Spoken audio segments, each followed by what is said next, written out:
जय बद्री केदारनाथ दोस्तों, बहुत बहुत स्वागत है आप लोगों का मेरे एक और YouTube वीडियो पे। तो दोस्तों हो चुकी है 5 सितंबर और 4 सितंबर तक के मेरे म्यूचुअल फंड पोर्टफोलियो अपडेट हो चुके हैं। दोनों ही पोर्टफोलियो और अपने शेयर्स और ट्रेडिंग ETF का पोर्टफोलियो मैं वीडियो में आपको आगे दिखाऊंगा। लेकिन चलिए सबसे पहले बात करते हैं इंडिसेस की। तो निफ्टी 50 जो है आज मामूली सी बढ़त 0.03% की मामूली सी बढ़त के साथ बंद हुआ है। वहीं अगर हम नज़र डालें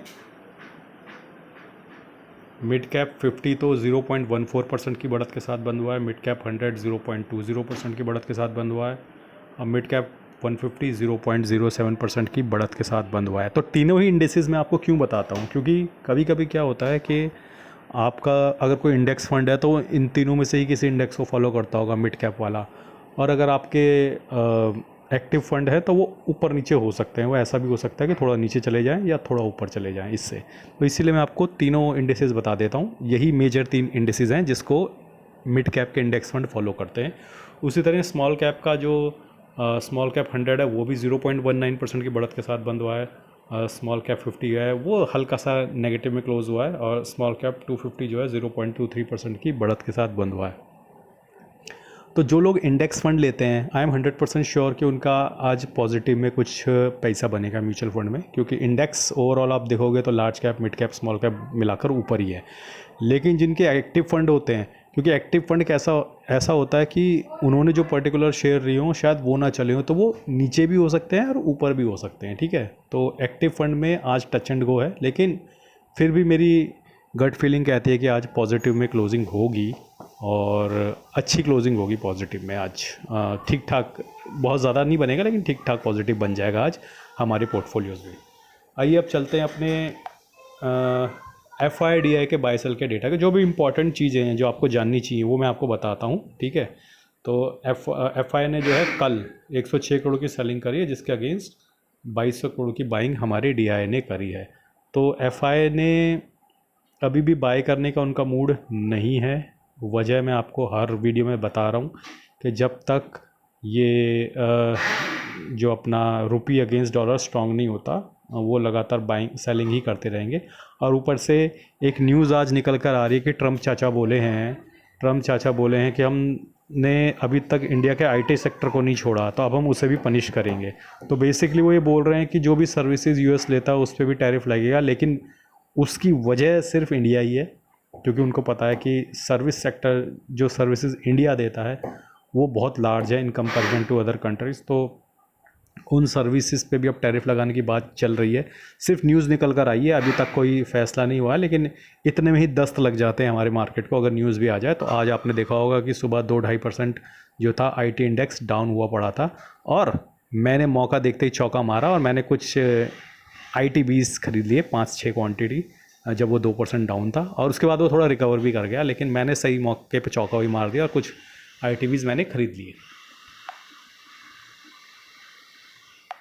इससे पहले कि हम अपने शेयर्स और ETF के पोर्टफोलियो की बात करें दोस्तों, मैं आपको बता दूं कि मैंने कुछ लिंक्स दे रखे हैं फ्लिपकार्ट के, जो कि जिसमें म्यूचुअल फंड की बुक्स हैं। लेकिन अगर आपको म्यूचुअल फंड की बुक्स नहीं लेनी तो आप उन्हीं फ्लिपकार्ट के लिंक पे जाके कुछ भी शॉपिंग कर सकते हैं फ्लिपकार्ट से, जो भी आपको ख़रीदना हो। आपको पता है फ्लिपकार्ट में लगभग सब कुछ ही मिलता है, और फ्लिपकार्ट अपनी देसी कंपनी भी है। ठीक है, अमेज़न US की है, फ्लिपकार्ट इंडियन है। कोई बंदा मेरे को कमेंट करके बोल रहा था भैया फ्लिपकार्ट भी US की है। नहीं, फ्लिपकार्ट के मालिक तो बंसल ब्रदर्स हैं भैया, ये तो इंडिया की कंपनी है।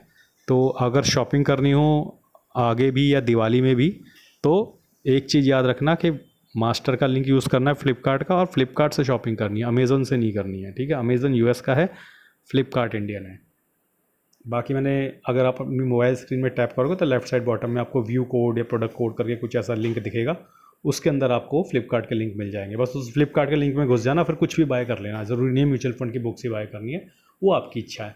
तो आज आप देख सकते हो कि मेरे शेयर्स और ETF के पोर्टफोलियो में मैंने IT20 खरीदे 5 क्वांटिटीज़। ये मैंने ठीक तब खरीदा जब IT20 बुरी तरह गिरा हुआ था, 2-2.25%, तो अच्छा पिक हो गया। फिर निफ्टी क्वालिटी ETF मैंने लिया है 4 क्वांटिटी, और लिक्विड बीज तो मैंने इसलिए लिया कि पैसा थोड़ा पड़ा हुआ था तो मैंने सोचा पार्क कर देता हूँ करके। मैंने लिक्विड बीज में आज तक कभी इन्वेस्ट नहीं किया, लेकिन लोग अपना जो पैसा पड़ा रहते हैं उसको सैटरडे संडे वो ऐसे पड़ा नहीं रहने देते, लिक्विड बीज में डाल देते। तो मैंने सोचा चलो, मेरे पास ज़्यादा तो नहीं पड़ा था लेकिन जो भी था 4000 रुपये मैंने लिक्विड बीज में डाल दिया। देखते हैं कि कितना पैसा बनता है इसमें। पैसा बनता भी नहीं बनता लिक्विड बीज में, वो मेरे को देखना था। तो अगले हफ्ते तक मैं बताता हूँ लिक्विड बीज में पैसा डाल के क्या होता है। वैसे लोग कहते हैं कि जनरली लिक्विड बीज में सेविंग अकाउंट जितना पैसा आ जाता है या उससे थोड़ा जा ऊपर ही आ जाता है, इतना आ जाएगा तो अपना काम चल जाएगा। साल का है, ठीक है, महीने का नहीं, साल का, साल में उतना आता है। तो साल का 5-5.5% इतना 6% के करीब आ जाता है, जो कि सेविंग अकाउंट से तो ऊपर ही होता है। तो सेविंग अकाउंट्स में पैसा नहीं रखते आजकल लोग, लिक्विड बीज में पैसा रखते हैं। लिक्विड बीज लिक्विड होता है, बेचते पैसा तुरंत आपके अकाउंट में आ जाता है, फिर वहाँ से आप तुरंत अपने बैंक अकाउंट में ट्रांसफ़र कर सकते हो। तो ये एक वजह है कि लोग सेविंग्स अकाउंट में पैसा नहीं रखते, लिक्विड बीज में पैसा रखते हैं। लेकिन अगर ये एक बार मैं देखना चाह रहा था, तो मैं छोटी क्वांटिटी लेकर देख रहा हूँ, और अगर ये ठीक ठाक रहता है तो मैं पैसा सेविंग्स अकाउंट में ना रख के लिक्विड बीज में रखा करूँगा आगे से, और देखते हैं फिर क्या होता है। बाकी अरे मैंने बताया नहीं यार मेरे पोर्टफोलियो की क्या स्थिति है। तो आज मुझे मेरे शेयर्स और ETF के पोर्टफोलियो में लगभग 325 रुपये का मुनाफा हुआ है, 0.22%।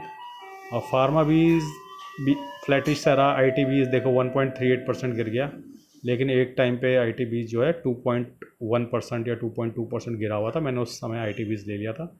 डिवो बीज 0.48% गिरा है। शरिया बीज में 26 रुपये का लॉस है। HDFC कॉल ETF भी गिर गया, जिसमें मेरा प्रॉफिट निकल रहा था 22 रुपये। LPL30 ETF भी 26 रुपये गिर गया। बैंक बीज में 90 पैसे का भारी मुनाफा हुआ है। टाटा मोटर्स में 403 रुपये का भारी मुनाफा।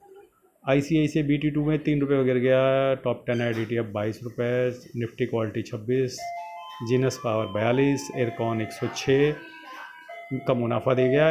इंडसइंड बैंक 61 का, और सेंसेक्स ETF 2 रुपये 70 पैसे का। तो ओवरऑल अब ये स्थिति है मेरे पोर्टफोलियो की। आप देख रहे हो कि इन्वेस्टेड वैल्यू अब थोड़ा कम हो गई है, क्योंकि बीच बीच में जो ETF प्रॉफिट में आ रहे हैं वो मैं सेल कर रहा हूँ।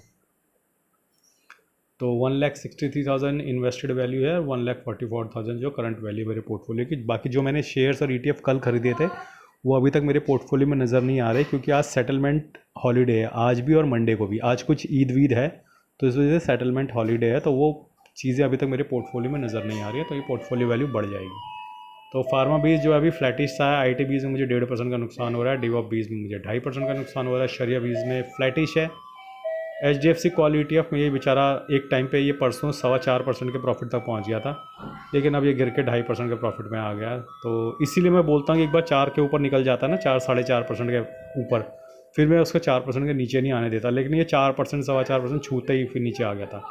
LPL30 ETF 1.5% गिर गया है। बैंक पीज 0.5%। Tata Motors 5%। ICICI BT2 flattish ही है। टॉप 10 ऐड ETF 3% गिर गया है। Nifty quality ETF 1.25%। Genus power 28%। IRCON 30%। IndusInd bank 30%। Sensex ETF flattish सही है। तो ये तो थी स्थिति मेरे शेयर्स और ETF के पोर्टफोलियो की। आइए चलते हैं अपने इंड मनी ऐप के म्यूचुअल फंड पोर्टफोलियो के। तो इंड मनी ऐप के म्यूचुअल फंड पोर्टफोलियो में कल 1,000 रुपये का भारी नुकसान हुआ है। 6,27,000 इन्वेस्टेड वैल्यू है। 6,62,000 करंट वैल्यू है पोर्टफोलियो की। 35,000 रुपये का मुनाफा चल रहा है, लगभग 0.6%। 82,000 की SIP है, और 8,000 की SIP कंप्लीट हो चुकी है। पारिक में कल 439 रुपीज़ का नोशनल गेन हुआ है। 5% के मुनाफे में ये फ़ंड। निपॉन लार्ज कैप में कल 102 रुपये का नुकसान हुआ है, लगभग 5.5% के मुनाफे में फ़ंड। ICICI लार्ज कैप में कल 187 रुपीज़ का भारी नुकसान हुआ है, लगभग 4% के मुनाफे में फ़ंड। कोटक मिड कैप में कल 102 रुपये का नुकसान हुआ है, लगभग 9.5% के मुनाफे में फ़ंड। मोतीलाल मिड कैप में 143 का लॉस हुआ है, 8.25% के मुनाफे में फ़ंड। एडलवेज स्मॉल कैप में 90 रुपये का नुकसान हुआ है, 7% के मुनाफे में फ़ंड। HDFC मिड कैप में 114 रुपये का नुकसान हुआ है, लगभग 6.5% के मुनाफे में फ़ंड। निपॉन मिड कैप में कल 137 का नुकसान हुआ है, 6.5% के मुनाफे में फ़ंड। कोटक स्मॉल कैप में कल 20 रुपये का गेन हुआ है, लगभग 6.5% के मुनाफे में फ़ंड। एडलवेज मिड कैप में 85 रुपीज़ का लॉस हुआ, लगभग 7.5% के मुनाफे में fund. Canara Robeco small cap में 667 रुपीज़ का लॉस हुआ, लगभग 5.5% के मुनाफे में। Bank of India small cap में 104 रुपये का लॉस हुआ है, लगभग 5.5% के मुनाफे में फ़ंड। HSBC स्मॉल कैप में कल 64 रुपये का लॉस हुआ, लगभग 5.25% के मुनाफे में फ़ंड। इन्वेस्को मिड कैप में कल 74 रुपये का नुकसान हुआ, लगभग 11.5% के मुनाफे में fund. Invesco large and mid में 29 रुपये का लॉस हुआ है, लगभग 10% के मुनाफे में। बंधन लार्ज एंड मिड में 69 रुपीज़ का लॉस हुआ है, लगभग 6.25% के मुनाफे में। टाटा स्मॉल कैप में 31 रुपये का नुकसान हुआ है, लगभग 6.5% के मुनाफे में। निपॉन इंडिया स्मॉल कैप में 64 रुपये का नुकसान हुआ है, लगभग 5.5% के मुनाफे में। SBI स्मॉल कैप में 4 रुपये का गेन, 5.5% के मुनाफे में। GM फ्लेक्सी कैप में 10 रुपये का नुकसान, लगभग 3.25% के मुनाफे में फ़ंड। अब सुनने में आ रहा है कि जियो ब्लैक रॉक का flexi cap mutual fund launch हो रहा है, यानी कि जियो ब्लैक रॉक का पहला एक्टिव म्यूचुअल फंड, जियो ब्लैक रॉक का जो पहला एक्टिव म्यूचुअल फंड है वो लॉन्च होने वाला है। और उसमें मैं इन्वेस्ट करूँगा। तो कहाँ से इन्वेस्ट करूँगा, पैसा तो है नहीं, तो भैया ये जेएम फ्लेक्सी कैप को मैं सोच रहा हूँ निकाल दूँगा और इस पैसे को मैं इन्वेस्ट करूँगा आपके जियो ब्लैक रॉक वाले म्यूचुअल फंड में, जो कि एक्टिव है। और देखेंगे उसके अलादीन सॉफ्टवेयर की क्या ताकत है, कितना वो पैसा बना कर देता है, तो वो देखेंगे। बाकी मैं ये भी दिखा देता हूँ कि कौन कौन सी एसआईपी मेरी आज कटी हैं। तो आज मेरी एसआईपी जो है कटी हैं Nippon large cap, ICICI large cap, Parag Parikh flexi cap, Kotak mid cap, Edelweiss mid cap, ICICI large cap. तो ये एसआईपी मेरी आज कटी है 5-6 एसआईपीज़। और अब चलते हैं अपने वीडियो के अंतिम पड़ाव पे, जो है ग्रो ऐप का म्यूचुअल फंड पोर्टफोलियो। तो ग्रो ऐप के म्यूचुअल फंड पोर्टफोलियो में कल भारी नुकसान नहीं हुआ है, मात्र 12,000 रुपये का नुकसान हुआ है। और ये पोर्टफोलियो फिर से नेगेटिव में आ गया, 5,000 के नेगेटिव में। फटाफट मैं आपको दिखा देता हूँ कोई यहाँ पे म्यूचुअल फंड है जिसने कल पॉजिटिव रिटर्न दिया। पराग पारिक ने दिया है। तो पराग पारिक एकमात्र ऐसा म्यूचुअल फंड था जिसने कल पॉजिटिव रिटर्न दिया। उसके बाद सब लालम लाल थे, घनघोर लाल थे। तो एक बार धीरे धीरे मैं स्क्रॉल कर देता हूँ ताकि आप देख सकें। उसके बाद हो गई है अपनी दुकान बंद। तो आज सिर्फ 6 पॉइंट के गेन के साथ निफ्टी 50 क्लोज़ हुआ है। तो लगातार अपनी एसआईपी जारी रखिएगा, ठीक है। मार्केट में अच्छे प्रोविजंस बनाए जा चुके हैं जो मार्केट को ऊपर लेके जाएंगे। वॉलेटिलिटी शॉर्ट टर्म है। ये ट्रंप वाला किस्सा, ट्रंप चाचा वाला जो केस है टैरिफ का, जब तक ये सॉर्ट आउट नहीं होता वॉलेटिलिटी बनी रहेगी। वॉलेटिलिटी का ये मतलब नहीं है कि मार्केट में कमज़ोरी है। मार्केट स्ट्रांग है, मार्केट भागने को तैयार है, लेकिन मार्केट को अनसर्टेनिटी पसंद नहीं है। जब तक ये अनसर्टेनिटी क्लियर नहीं होगी मार्केट थोड़ा वॉलेटाइल रहेगा। और एक बार जब ये अनसर्टेनिटी जाएगी, अचानक से आप देखोगे मार्केट धड़ाधड़ ऊपर भागेगी और फिर आपको मौका नहीं मिलेगा खरीदने का। तो इन्वेस्टेड रहना ज़रूरी है, ठीक है। बाकी थोड़ा बहुत फॉल आएगा तो उससे कोई फ़र्क नहीं पड़ेगा, इन्वेस्टेड रहना, बाहर मत निकलना। तो आज के लिए बस इतना ही। धन्यवाद, गुड बाय, जय बद्री केदार।